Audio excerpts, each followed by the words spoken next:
আমার একটা ইতিহাস মনে পড়ে, ইতিহাস বলতে একদিনের ঘটনা মনে পড়ে। একটা ছেলে 200 টাকা দান করলো, মা মারা গেছে তাই। একটা ছেলে এসে আমার কাছে মায়ের জন্য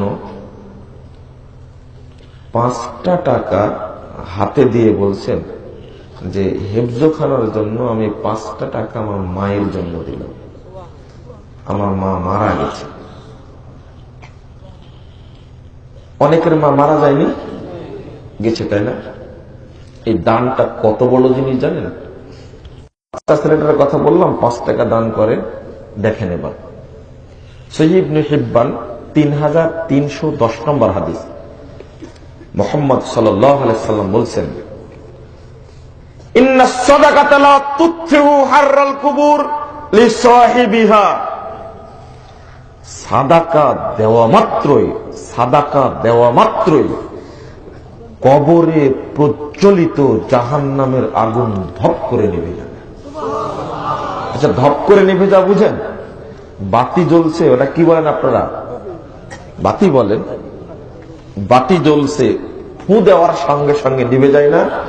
এই ফু যে তুৎফেউ শব্দ অর্থ হল ফু দিয়ে বাতি নিভানো। আল্লাহ রাসূল সাল্লাল্লাহু আলাইহি ওয়াসাল্লাম বলছেন, কবরে আযাব হচ্ছে, কবরে দাউ দাউ করে আগুন জ্বলছে, জাহান্নামের আগুন দাউ দাউ করে জ্বলছে। দুনিয়াতে এই পৃথিবীতে একটা বিল্ডিং এ আগুন লেগেছে, চারিদিকে দমকল বাহিনী আগুন নিভানোর চেষ্টা করছে, দুনিয়ার আগুন। তাও পত্রিকায় আসছে আগুন নিভাতে সময় লেগেছে 10 ঘন্টা, আগুন নিভাতে সময় লাগছে 1 দিন 1 রাত। আল্লাহ রাসূল বলছেন যে আগুন জাহান্নামের আগুনের, দুনিয়ার আগুনের চেয়ে জাহান্নামের আগুন কত গুণ বেশি? 70 গুণ বেশি উত্তপ্ত। এই জাহান্নামের আগুন কবরে জ্বলছে, সাদাকা দেওয়া মাত্রই ওই আগুন 1 সেকেন্ড সময় লাগবে না, সঙ্গে সঙ্গে নিভে যাবে।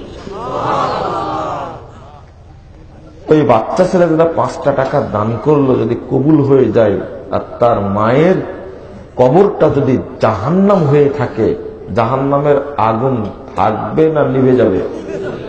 নিঃসন্দেহে নিভে যাবে, নিঃসন্দেহে নিভে যাবে। একটা আর একটা